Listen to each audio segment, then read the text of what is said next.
Wolfpack, this is Hawkeye. What is Squirrel's condition? Over.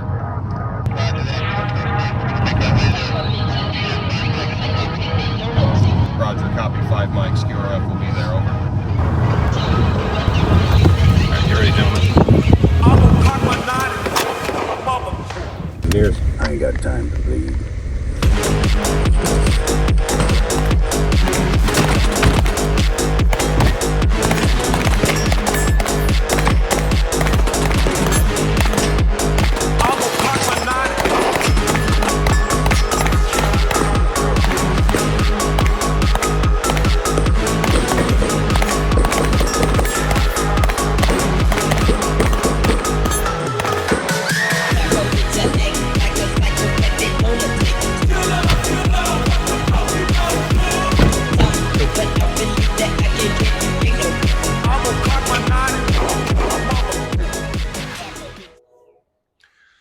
What up, gangweed? Welcome back to another Uncle OG video. If you want to skip right into the primary content of this video, you can skip forward to this timestamp. However, for the rest of you who may have been wondering where I've been, as you can see, I got a little bit of a scenery change. I got a house now, which is pretty cool. Still gonna do videos out in the fucking woods and shit, but as far as my absence, that's the primary reason why I've been gone for so long. But all that aside, I got a pretty cool video planned out for you guys, so let's get right into it. Today's video is about, oh my god, all right, new chair, that's why I keep a spare. Today's video is about vehicle utilization for the common Minuteman. And first things first, I'd like to talk about some misconceptions about vehicles in general during fucking SHTF. Like any other type of technology that is prolific enough for humans to keep around for any extended amount of time, like cell phones, medicine, firearms, fucking anything like that, you're typically going to find it commonly available in any situation. You know, I think as a sort of prepper community, we've been good about starting to move away from this like false ideology that the fucking world's gonna end and then all of a sudden every vehicle in existence is just gonna rapture into fucking thin air. It's simply just not the case. It's like, sure, there's gonna be some depreciable aspects to vehicles in general, like gasoline, maintenance. I mean, dude, but you're talking about like fucking worst case scenario, which is just frankly highly unlikely. So whether you like it or not, vehicles are gonna be here to stay. And with that being said, that's a good thing, because vehicles are a great asset.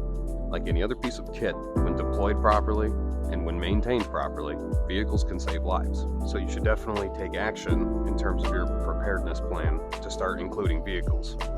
Even if you don't have a vehicle, let's say somebody in your high-speed Minuteman group or whatever, let's say you're a city boy, you don't have a vehicle, or you can't afford one, or whatever, it doesn't fucking matter. Somebody you know, and ideally somebody that you train with, has a vehicle. That's an asset. It can be a shared asset. Like, get it out of your fucking mind now that you're just gonna hump everything that you fucking own in terms of preps and ammo and food, water, sustainment, all that bullshit on your back. Because trust me, I've tried it. It's not fun and it's not sustainable. So I know it might be like self-explanatory, but what do vehicles have to offer you or your group?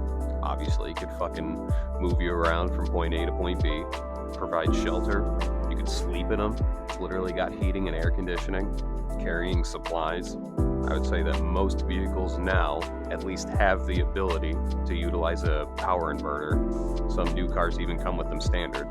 And some vehicles can be outfitted for specific tasks, such as medevac, personnel carry, supply carry, you know, use your fucking imagination. So I'm sure you can see all this fucking sweet kit that we have in front of us. And I brought all of this out to ask the question, what would fit best inside of a vehicle? At least if you're planning on being in a vehicle for an extended period of time. Like, sure, the LBE is great, it's comfortable, carry a lot of sustainment, a lot of mags, but it's got one glaring issue. Big fat ass dump truck in the back. Sure, you can omit the butt pack, but I feel like the whole point of this type of kit is that it has the ability to be a fucking wearable pickup truck. Next is the plate carrier. Personally, I think this is one of the best options because for civilians like us, we don't really have access to armored vehicles, and vehicles themselves are very squishy. And since if you're going to be sitting in a vehicle for an extended period of time, you're not exactly going to be fatigued fucking running around in the woods and shit. So I think it would behoove you to protect yourself.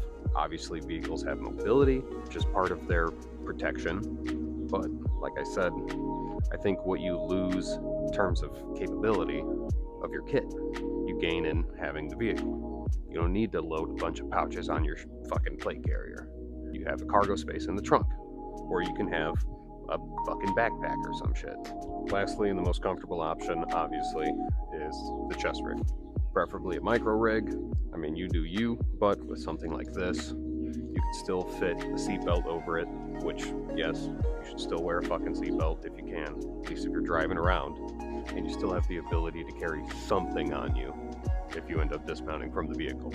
Another point I wanted to mention is utilizing something like this, like a fanny pack, as your IFAC. I think I mentioned this in one of my last videos, but having something like this means that you can take your medical and swap it between each type of kit. Plus, if you want to do your high-speed fucking gray man shit, look, now it's just a fucking fanny pack. And not only are you protected from severe hemorrhaging, you're also protected from women. And I mean, obviously with fucking pieces of kit, the sky's the limit. If your wallet is bottomless, I mean, you could have a fucking plate carrier that's specifically for vehicle-borne operations, and you could have your fucking big chunky body diaper GWAT era plate carrier. Whatever, it's up to you. I'm just trying to give you ideas, man. And another point, I'm not sure if I already said this, but if you're not planning on sticking around in the vehicle for an extended period of time, then it doesn't really matter what your kit looks like. I mean, obviously, you should be able to get in and out of the fucking car, but something like the LBE, you know, where it's quick to take on and take off, then it really doesn't matter. I mean, if you're just hopping in a car and fucking going from point A to point B and then getting the fuck out, then yeah, I mean, you could take the shit off and you're fine. These types of considerations are more so, as I've said before, if you're planning on sticking around inside of a vehicle for an extended period of time. But all that being said, I think it's a good idea to do some sort of rehearsals with your group, with your kit, with the vehicle that you intend to use. Practice entering and exiting the vehicle with your kit on, and make sure you're not gonna fucking completely lose everything in the process of just sitting down in the car and like putting your fucking seatbelt on. To get a little bit more in depth, if you're planning on having a vehicle that is specifically for CASEVAC purposes, it's a pretty good idea to make sure that you have room inside the vehicle so that the injured person has enough room to ideally be treated while inside the vehicle if need, but also allow them to be inside the vehicle in such a way that their injury doesn't get worse. So let's say if somebody has a fucking severe leg injury, like a fucking broken knee or something, and you have it splinted straight, are they going to be able to get in the car and keep their leg straight, or do they have to bend their leg and cause them either a lot of discomfort and pain at best, or at worst, make the injury worse? Just something to consider. And then lastly, kitting out your vehicle. So like, what the fuck does that mean? I mean, it's like when you buy, I don't know, or build a rifle. I mean, do you just stop at the bare bones shit, or do you add things to it to make it more effective at its job? So like, what is that for a vehicle? If your car doesn't have an ability to invert power into something that's usable for your devices, maybe consider getting something like that. If you don't have a fucking IFAC in your car, fucking get one. I know I mentioned already that vehicles can be used as shelter, but something that I personally do is, obviously I have shelter accommodations in my kit, but this is just what I can carry, and it's typically the fucking bare minimum. But if I'm in my car and my back isn't what's carrying my fucking sleep system, then you can get away with a lot more. Obviously, in an environment that is permissible, which, let's be fucking honest, it probably will be. But if you find an area where, you know, you can sleep with your car and get away with it, you can carry a lot nicer shelters in your car. Some vehicles have fucking tent toppers where it's literally on the roof rack, and it's like a big fucking accordion style pop-up tent, or just those big fucking giant cabin ones where it's like, if you got 4 dudes in the car, you know, and you want to sleep everybody comfortably, you can carry that fucking big 6-person cabin tent and everybody can sleep a lot more comfortable, which, like I said, if you can get away with it, I would say go for it. Everybody's going to be a lot more effective if they're, frankly, more well rested. But I mean, like I said, the sky's the limit. You can have fucking latrines, you could have cook stations, more in-depth medical fucking shit. You can carry fucking extra weapon systems. You can carry fucking resupply shit inside your car. So if you're just rocking a fucking slick 3 mags, I mean, you can actually have more, theoretically. Like I said, use your imagination. You're no longer confining yourself into the box that is whatever you can fit on your person. You are now confining yourself to the box that is anything you could fit in your car. But if you made it to this point in the video, just wanted to say thank you for watching.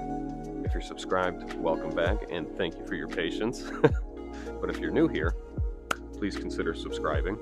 I have a lot of other videos planned. And if you want to join the Goon community, I'll have a link to my Discord in the description. The link will only last 6 days, and I will probably forget to re-up it. So if you want to get in, the link's expired, I'll put my fucking personal Discord, and you can just add me on there, and I'll add you to the fucking shit, whatever. Otherwise, thanks a ton for watching. I'll see you in the next one.